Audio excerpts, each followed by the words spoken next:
Welcome to Sleeping with Sarah. I'm Sarah Albritton, a narcoleptic comedian, and this is the podcast where I interview people in my bed and we talk about sleep, comedy, and relationships.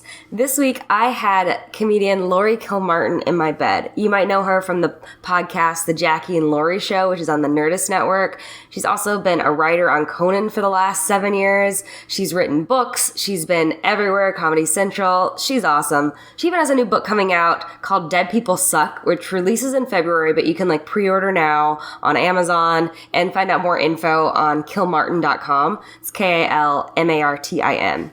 And she's got a Twitter, guys. Follow her on Twitter at AnyLaurie16. We had such a fun conversation. We talked about her getting into weed for the first time, yoga, not being able to sleep, political correctness, parenting, traveling, growth of kick-ass women in comedy, and much, much more. Plus, Laurie gives a little insight into being in a writer's room and writing monologue jokes and all that fun stuff. So we had a real fun convo. Can't wait to share that with you guys. Sleeping with Sarah is brought to you by audible.com. Go to audibletrial.com/sleepingwithsarah to get a free audiobook of your choice. And if you like the podcast, you can check out sleepingwithsarah.com and follow me on Twitter and Instagram at Sarah Albritton. Well, let's get started with the show.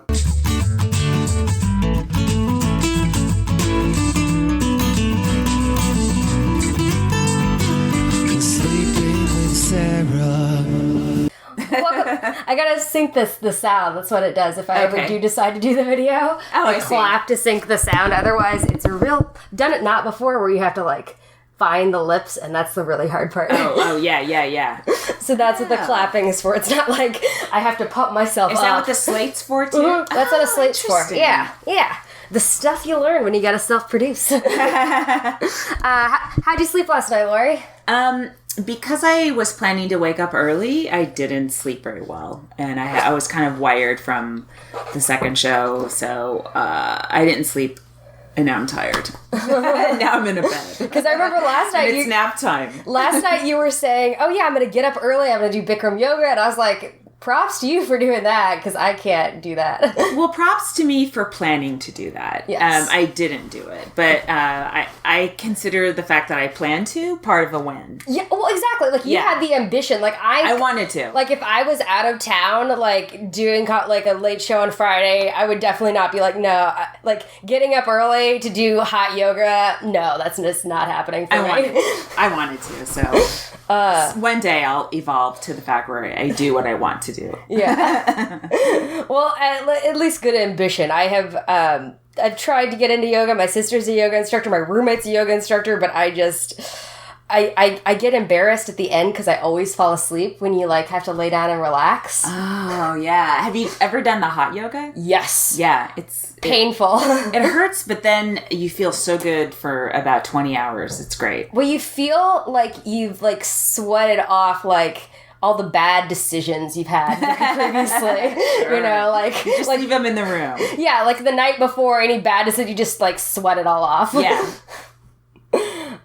Do you usually have trouble sleeping, or do you? I haven't until recently, and then I just run so many things through my head at night that I have a hard time going to sleep, even when I'm exhausted. And so I've been trying to find a solution for that. You know? And I've been trying to exhaust myself, with yoga. Sometimes that helps, but I just got a medical marijuana license. So right before I came to Chicago. So I'm going to try some edibles maybe this week, but I don't want to do it where I'm I wake up and because I have to work, so I don't want to be a zombie the next day. So I have to carefully. In my experience, edibles don't really do that. They're good for after 4 hours, I'd say you're probably pretty good. You're just chill. Is there one that puts you to sleep, though? I'm sure there is, especially in California. Yeah. The thing is that they're not really legal here, so, the stuff you get is kind of the stuff you get. Yeah, But, in California, especially when January hits, because then they'll have all the very specific... Because it'll be legal just in general. Yeah. So... I guess I didn't need to get a license. Well, no, yeah. I mean, I've been to LA, and, definitely it's so easy, especially just being around comedians. comedians. It's just so easy to get a hold of. But it is. But that's the other thing. It's like, I don't know. Well, I'm very paranoid that someone's going to lace my edible with something and then I'll jump off a bridge. Well, I don't know. Yeah, no. I don't think anything like that would happen. It would happen.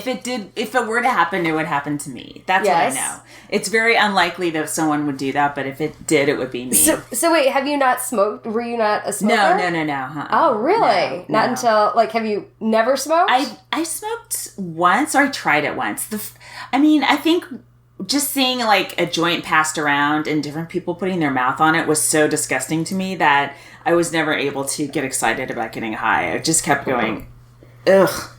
So are you a hypochondriac? No, but would you share a toothbrush that had been passed around with, to 6 people? Not a toothbrush, but, it's this almost the same dynamic. It's maybe the same as, like, kissing someone on the mouth, which... 6, okay, 1 person, but 6. Well, so you don't have to be at the beginning of the line of the joint. I have definitely...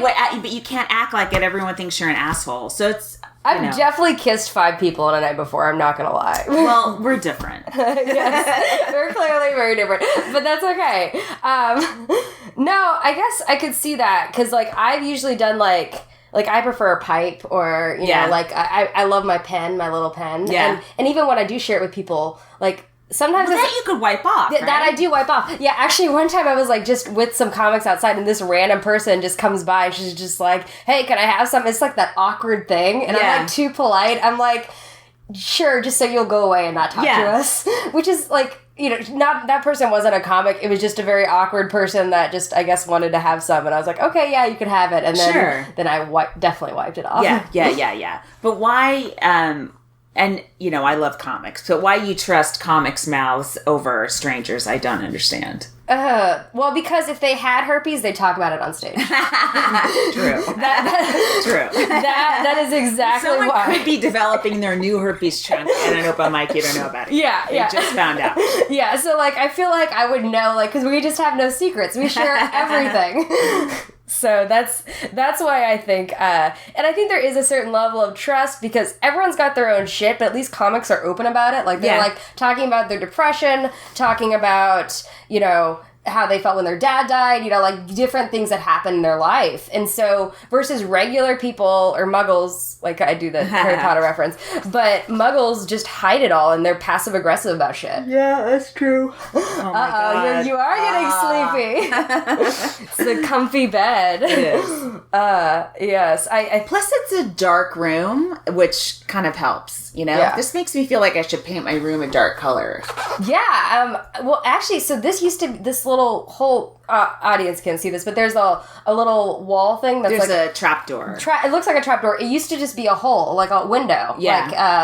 Like out onto the apartment. That's strange. And so we didn't notice it when we signed the apartment because it was such a good deal. It was like, and so someone just had a blanket behind it, and so we had someone custom make these to have a little bit of privacy. Yeah. So you could get natural light if you want, but then everyone could hear everything going on. But it's not natural light. It's light from the living room, right? Yeah, but the living room gets natural light. Yeah, it's like secondhand natural light. Secondhand natural light. Architectural feature. Yeah, it is, but to find a 3-bed, 3-bath in Chicago is pretty, like, hard. Yeah, you have your own bathroom. That's yes, nice. That is rare, and this is why I have not moved in 6 years. So does every room have...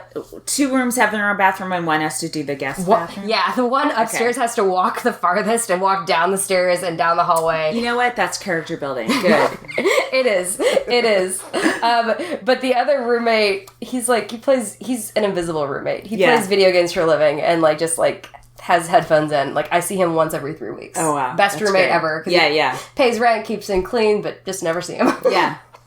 I guess you haven't had to live with roommates for a long time. Are you kidding? I have a child and a mother. I told this to somebody else. I think I might have told it to Jackie Cation, who I do a podcast with, but I've only lived by myself for 1 day in my entire life. Oh, wow. Yes. And then the only times I'm alone are when I'm on the road, like this weekend. Does it feel like a mini vacation? Yeah, it does. Yeah. Aside from the shows, it feels just like a spot. And is your son at the age where he's, like, always wanting to call you, be like, hey, Mom, how are you? Or is it like... when I call him, he starts shouting, or he starts just going like this with the phone all over the room. I mean, it's like, it's not pleasurable. So I'll just see him in a couple days. Well, my sisters both have, they're both divorced and they both have kids. One's about 10. So, but it's impossible. He hates talking on the phone. So like they try to get him to talk to me because I don't live nearby. And he like one word answers always. Yeah, it's awful. I hate talking on the phone too. Yeah. And FaceTime makes it worse. Yeah. Because that's where he's just because then looking at himself and making face. I'm like, I don't want to see your faces right now. Well, it also tell me if you did your homework and then hang up. Yeah. Well, pretty soon he'll be at the age where he wants nothing to do with you. So, right? Like 13, 14, isn't that? I think so. Yeah. So you're like hoping for that. Hang in there for 4 more years. Yeah. And you've been doing comedy for like a long time then. Yeah. That's pretty awesome. I imagine it's probably changed like a ton since all the digital stuff. I think like the way you can make money has changed for sure, but it's still as painful as ever to get in front of a crowd, you know? But even just like the acceptance of what the crowd will allow, like what's like, I feel like everyone's getting hounded by like, you can't do jokes about that. You can, and I think it's okay to do jokes about anything, but I think that that's changed quite a bit. Am I wrong? Or no, you're right. And that's more just, culture's changed and stuff. But it's weird how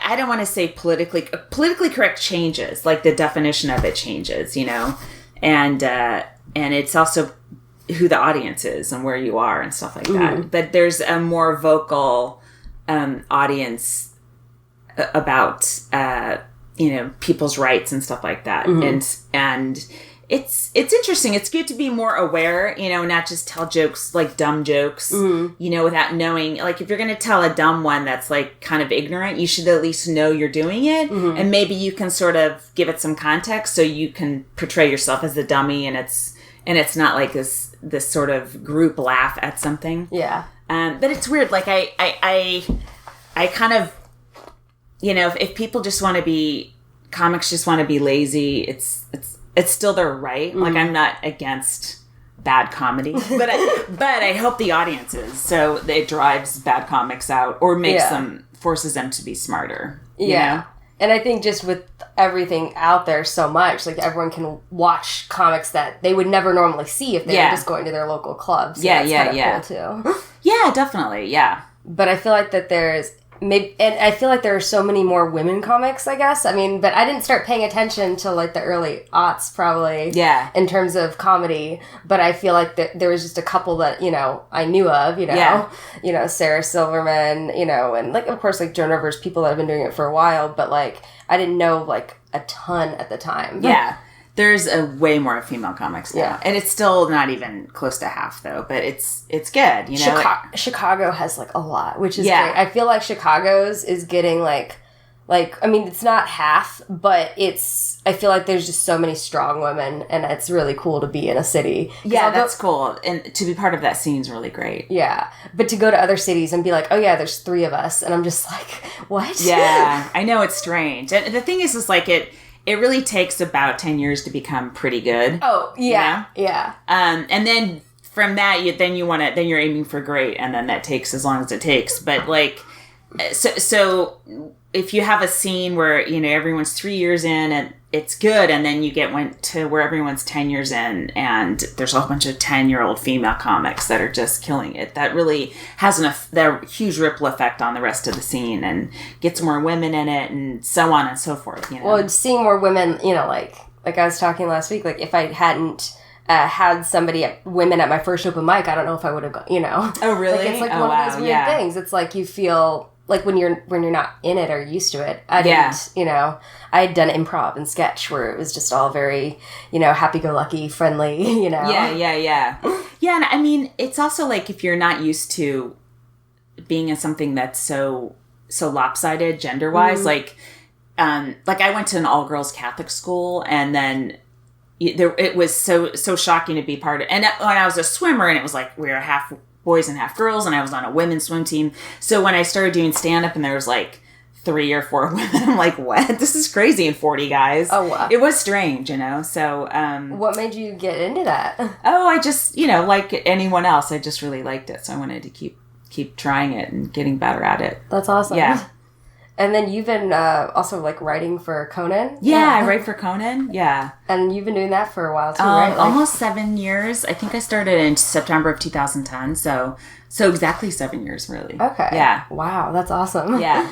Yeah, and that was when the change had happened, right? When I started when he went to TBS. Yeah, that's awesome. Because you have a bit more freedom there, which I think is kind of nice. Yeah, definitely. With I know cable. that the network notes are 0 to, they're so minimal, it's unbelievable. And Conan's sensibility isn't, he's not gonna start yelling fuck or something. His sensibility is very it was honed on network television. Yeah. And so his sanity is checked, basically. Yeah. He's not gonna go, Kinnison on anybody, in the middle. And plus we're on a tape delay anyway. But so they trust him, and they really don't give, as far as I can tell, they give him no notes. All of our notes come from Conan.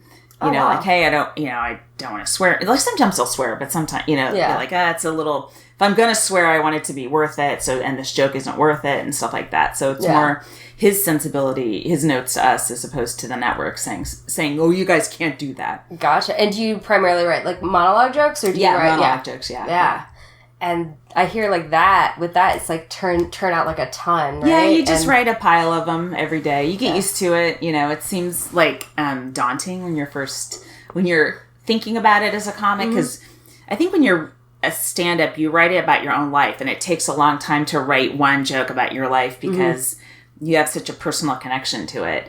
And when you get used to, you don't have a personal connection to the news. Yeah. So you get used to sort of just reading it and grabbing setups and just writing jokes. And they don't feel like part of your soul. So you can write one in 15 minutes, write a good one, or write one in 5 minutes. And you can write like 20 in a day. You couldn't write 20 good jokes about yourself, and your own life in a day, much less, maybe not even in a month. It's like a different part of your brain that you're accessing. Yeah. And I guess with that too, it's like, I feel like it's so easy to come up with a similar premise or joke of somebody else, like with that. And I feel like that happens a lot with political stuff. It can't really happen to you about your life, but that just like, it happens. It's a similar thought. It's not like, and so it's also, for me, I guess, is like the challenge to like come up with political jokes that aren't going to be the same, that somebody else isn't going to do. Yeah, that's tough. I mean, and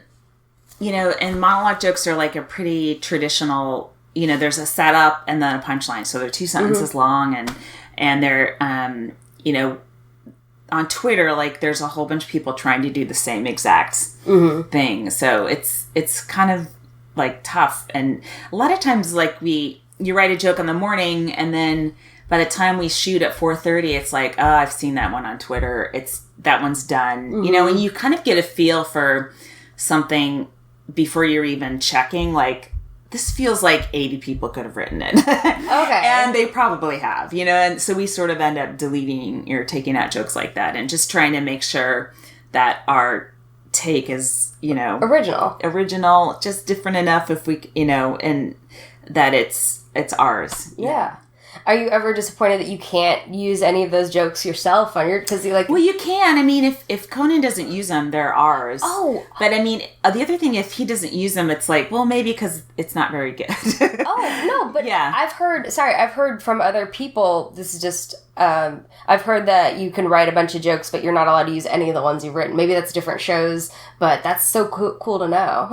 Yeah, I mean, they're so disposable that... I don't know why a network would want to hold on to a Trump joke, because in 2 days, it's done. It's over anyway. Like, if you don't do it that night or tweet it immediately, it's toast. So why would anyone want to hold on to it? Yeah. And that does make sense to me. Yeah. It's just being unnecessarily greedy. Yeah. No, but I've heard that before with some of them, and I don't know, it wasn't someone that directly worked with it, but I just kind of heard...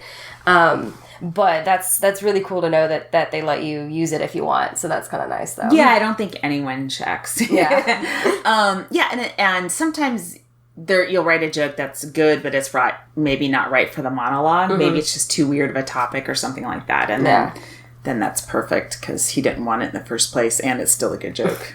So does Trump make your job easier or harder, or just like you to just be like, fuck what's going on right now? It's, I feel like it's harder because it's not fun. You know, I wasn't writing monologue when Bush was in office, but I think he was the most fun, and Clinton, because they're like, Bush was just dumb, you know, and so but likable. Very likable. But and you can make fun of him for being dumb, and it didn't feel like, you know, like now Trump is just, to me, such a monster, and the stakes are so high that it's not fun to make fun of how stupid he is and how incompetent he is. You know, it's hard to be silly with it because he's half the time he's like, he was at one point, you know, we're very close to nuclear war because of a couple tweets. It's like, how do you come at this lightly? You know, it's really tough. No, I guess you're right. Like in terms of it, because it's almost too real. And it is, and it feels like it's a constant 9/11 situation in comedy. Like this, you know, we just don't know how to deal with such a crazy person. It's also different because he acts like takes everything so personally. Like, he will, like, you know, be offended that people are making fun that he didn't have enough people at his rally or something like that. You know? And, like, that's just, like, because he clearly pays attention to what people are saying about him. I don't know that I don't think he watches comedy. I don't think he's a guy that enjoys comedy or gets it. You know, I don't know like, if he doesn't. Yeah, laugh. I don't see him and Ivanka going to a comedy club. No, they're not. They don't laugh. They're not laughers. And so I think he's watching cable news, but I don't think he's watching comedy at all. Yeah. You talk a little you got a little bit of political humor in your stuff. Very little. Yeah. Yeah. Because I noticed you, like, kind of feel at the audience with just throwing in, like, an abortion joke up top or just... Yeah, I mean, I don't think that's not, like, politics. That's more, like, policies and stuff as opposed to Democrat, Republican. But gotcha. Yeah. I like to do that one up front. Just to check. See where they are. Yeah, because it's all... It's like seeing how deep the water is. Like, oh, all right. Chicago's usually pretty liberal, but at least there at Zany's, like, they'll get a lot of people from out of town. So it feels a little suburban, Zany's, even though it's an old town. Yeah. Yeah. Well, I think that's because the people that go there, like, don't live there. You know? Yeah. Like, one of my friends, she was doing a show a few weeks ago or something, and, like, half the audience didn't speak English. Really? So. Wow. Excuse me. No, it's all right. Usually I'm the one yawning, so I never feel bad about being tired. Like, I've still tried to train myself not to feel guilty about, like, getting tired or dozing off for a little bit in the back of, like, a comedy show or a mic. Yeah. It's, like, something I shouldn't feel bad or apologize for. What drives me nuts is people like, oh, I'm sorry, I'll try to be more interesting. It's like, dude... That comment's boring, but other than that, I was fine. I'm just sleepy. I have a kid. I have a job. This is just my constant state right now. Yeah. See, at least I have the thing where I'm just like, I have narcolepsy. Yeah. So it's like, I have the thing to say that. One time I was in the back, it was like a midnight comedy show on a Saturday night, and I was like, it was just an improv show at IO or something, and it was like, I was in the back watching my friend, and I fell asleep, and then my other friend, like, came into the show and tapped me on the shoulder and woke me up, and I was so shocked. I was like, I shouted, I have narcolepsy. And oh my God. It was a little... Everyone knows that anyways, but, like, that was the first thing I said when I woke up was, I have narcolepsy, like, don't be mad at me for falling asleep. It's a weird thing, though. Sometimes you talk about things on stage and people, like, are like, oh, did that really happen in life? Yeah. Like, oh, I know. It's, there was, like, a review recently of a set I did, and the person said, who says she has a 10-year-old son. It's like, I do have one. I'm not lying. It sounded like I was lying about it. Why would you make up? I have no idea. Yeah. Yeah. Or were people worried about the dad stuff, too? Or was that... That's clearly not. I think they knew he died. Yeah, that's pretty clear. That was well documented. I had an obituary to prove it. No, I thought that was really interesting, taking something that most people find, like, a very, like, hard situation and then making light of it. Did that have any, in terms of your family responding to that? Was that... No, my family was cool with it. I mean, my mom isn't on Twitter, you know, obviously, and my dad wasn't totally aware of that. Like, I remember showing him, like, Facebook comments, and it was, like, all these people just telling him good luck, and they're, like, we're praying for you and stuff. So he at that state in his cancer, he really loved reading that. He's very Catholic, so he thought that actually made a difference, that if people were praying for him. So he didn't mind that at all. And I don't know, they know I'm a comic. I've always talked about stuff. So I guess you've been doing it for so long at that point that they just kind of get used to it. Yeah. Yeah, I think I'm very fortunate that I have cool parents that kind of understand that, I think. Yeah. And I don't know how much they listen to it, because sometimes I talk about sex on this podcast, so I think that they avoid those ones, but... Yeah. I know my mom doesn't listen to podcasts. She can barely figure out the remote control for the Apple TV. Yes. It's too digital for her. Well, some of that stuff is so hard for people to get, as they get older, It's I know. That's what's scary. I'm like, am I like 20 years away from that?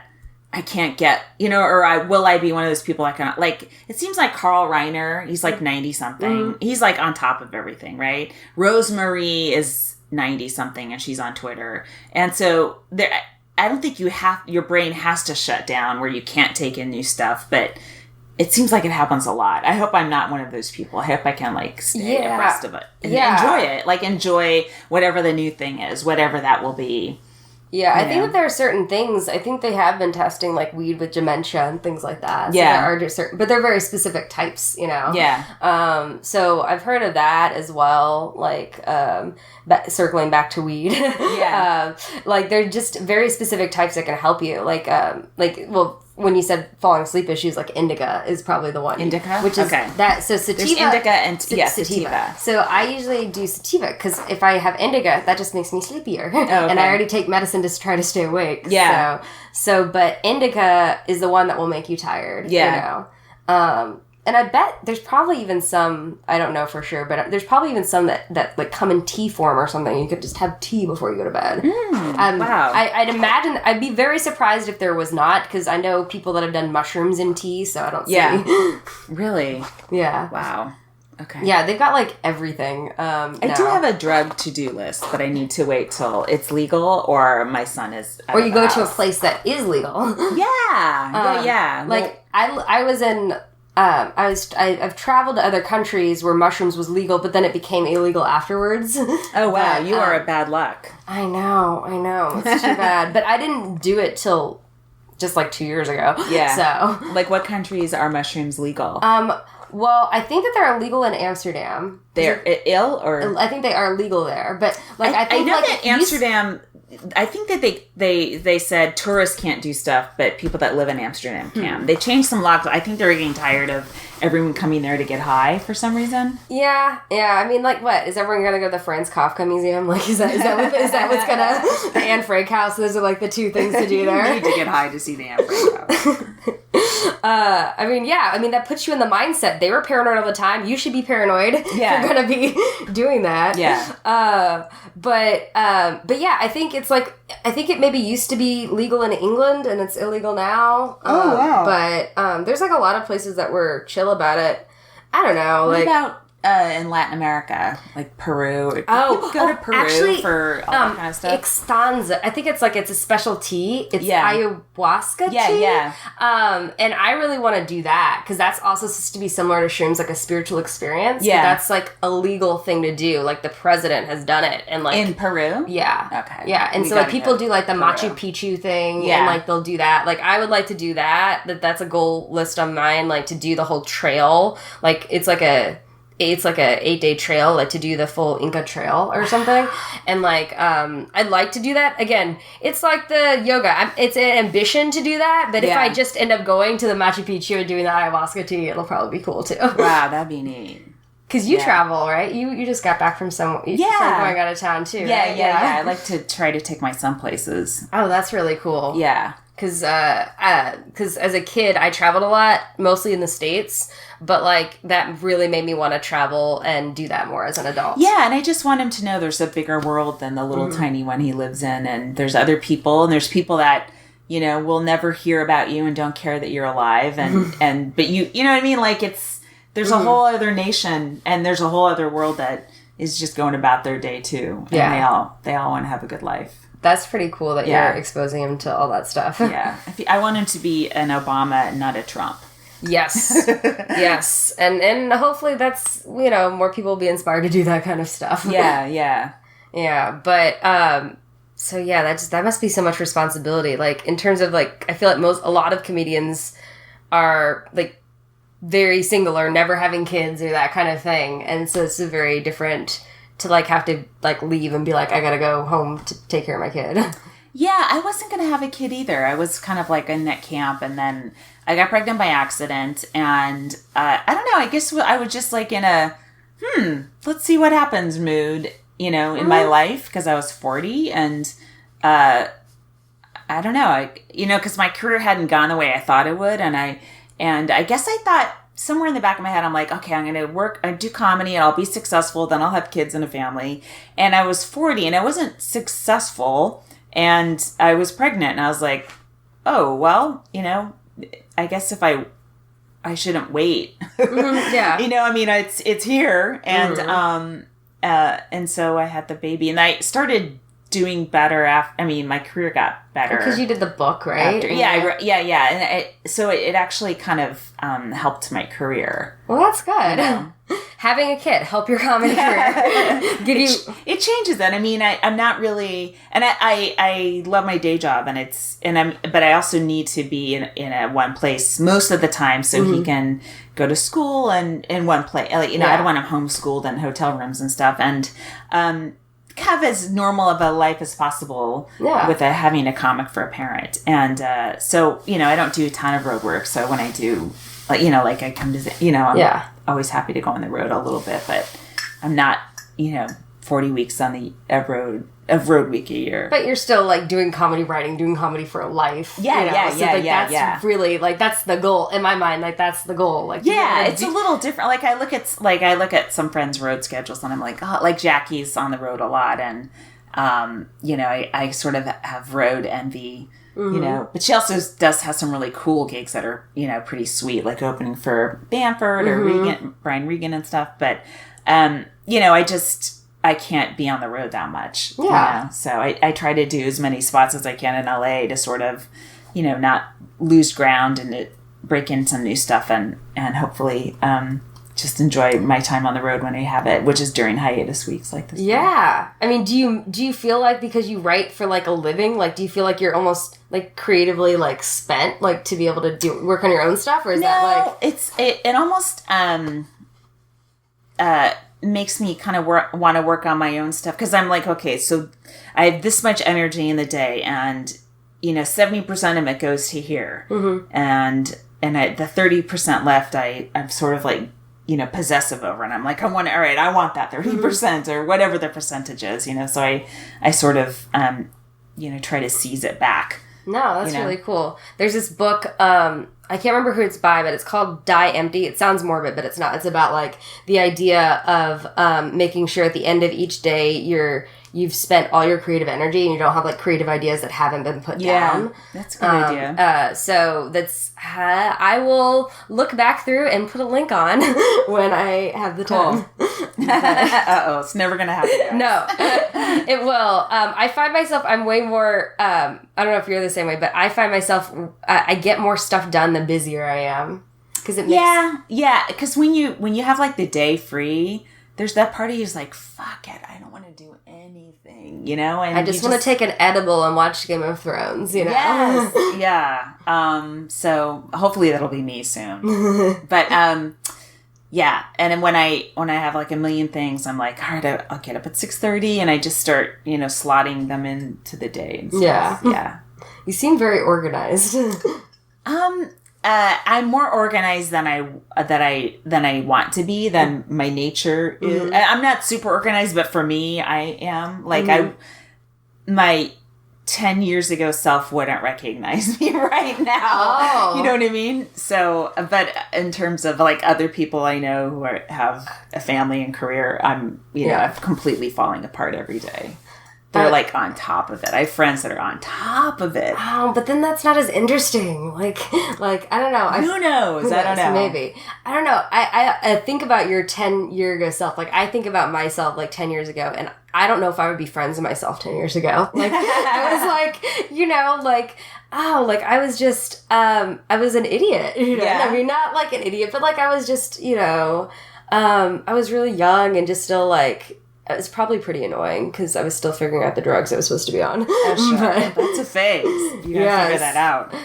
Well, they basically give you, like, legal cocaine, you know? Like, that's, like, what I take. Like, Really? Ritalin and cocaine are pretty much the same thing. I have a joke about that. Like, it's, like, like, if you look at their chemical, like, similarities, it's very similar. Wow. And, But Ritalin has less side effects, obviously. it's debatable because Ritalin, you know, like, I don't know, like, it's hard to explain because you don't really have studies of people taking cocaine every single day to stay awake, you know? Wow. Yeah. So it's like, I take like an... But isn't the 70s a study of people taking cocaine every single day? Probably. And, I don't know, but it's a very weird thing to be on medicine for a very long time because you start to wonder... like, if your personality is really like this. Oh, yeah. You know? Or if it's because of the drugs. Right. Which is why I really like marijuana, because it chills me out. Yeah. Versus, like, when I first started comedy, it'd be, like, talking really fast on stage because the adrenaline and all that. Oh, yeah. But, that's still a thing I have to remind myself of. Like, just, like, I'll be on stage and I'll just be like, slow the fuck down. You know? I don't have to shove all these words in these people's ears this quickly, you know? Yeah. I can slow down. I never stop having to remember that I need to slow down. Yeah. And you're, and so do you enjoy, do you riff a lot with the crowd? Like, I saw your... I like to, yeah, if I can. If it depends on the crowd. Some crowds are just not fun, you know? But if they're fun, I relish the opportunity to drop my material and talk to them. Yeah. That's always fun. Yeah. I know everyone's got, like, their own different things, like their stuff they're trying to work on or build for their next album and all that stuff. And so it's always good. Oh, no. I'll stop being boring already. Oh, my God. Some people are ridiculous like that, but I will never make people feel bad for being tired. Yeah. So that's the good thing. So, like, what else, so you just, where were you before Chicago then? Were you? I was in New York for a couple days. I still have a place in Harlem. Oh, cool. So, I go there a lot. And then, I was in Arlington, Virginia at the Draft House on the Friday and Saturday before this weekend. Oh, fun. So that was cool. I had never been to, Arlington's right across the river from DC. And that's where they have isn't that the Arlington Cemetery thing there? Yeah, the hotel's right near the cemetery. Yeah. I did not go see the cemetery. I'd never been to DC before. And now I'm like, I got to bring my kid here. I went at 12. Like, we went on a school trip. Yeah. Did that change how you viewed the government and all that stuff? Yeah, I remember. Because I remember going to the White House, doing a tour of the White House. Oh, really? I remember, yeah.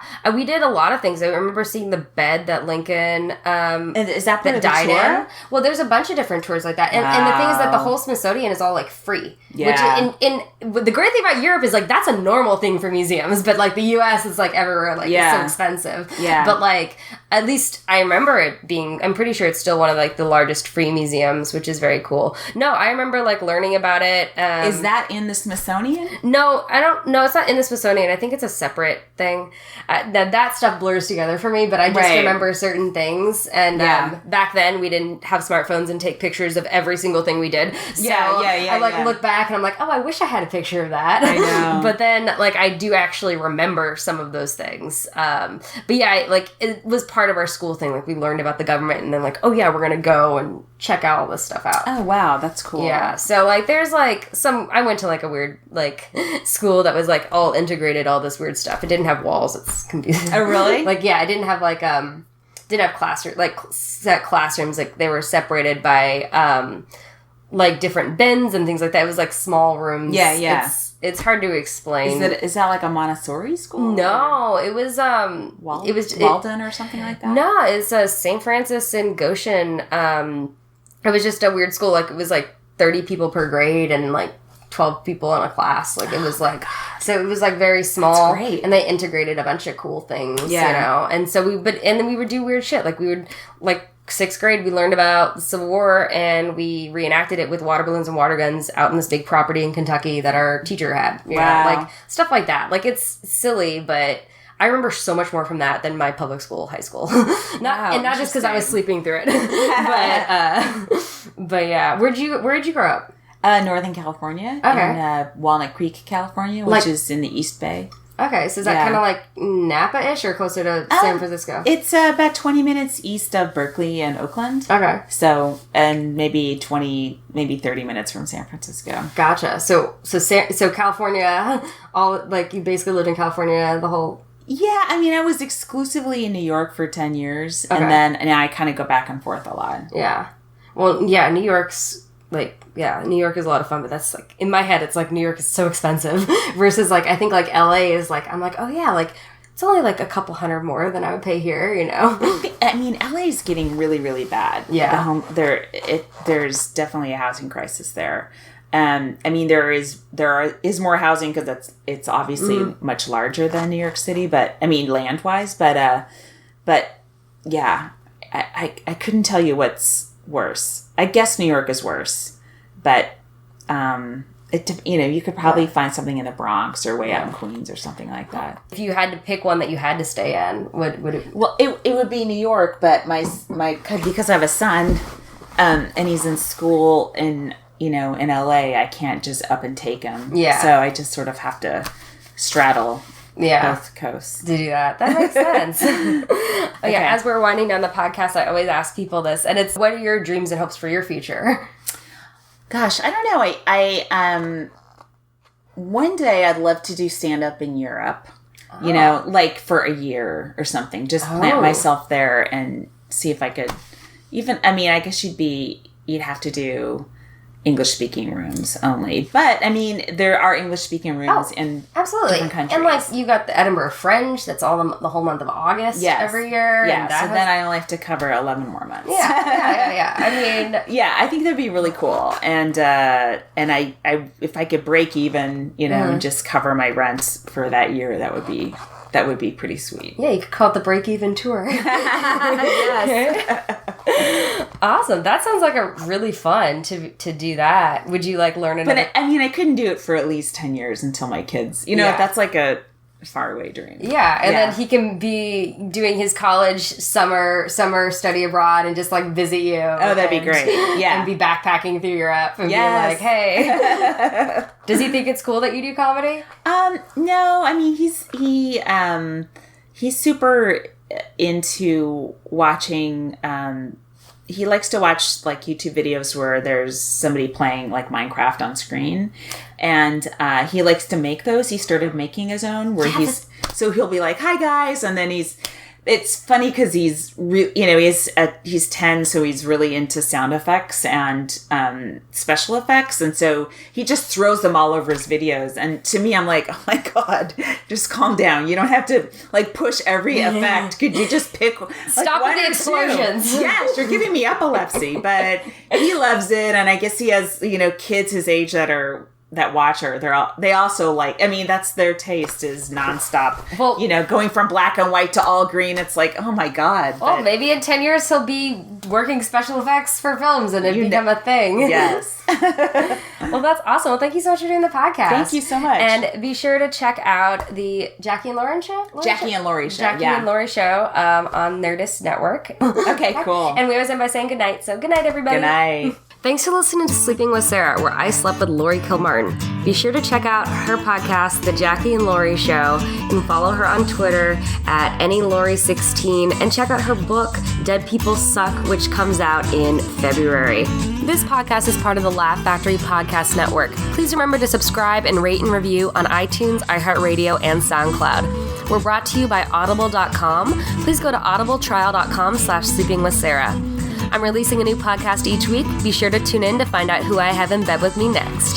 Thanks to Josh Bryant for the music. You can find out more on sleepingwithsarah.com. And please follow me on Twitter at Sarah Albritton. Until next time, good night.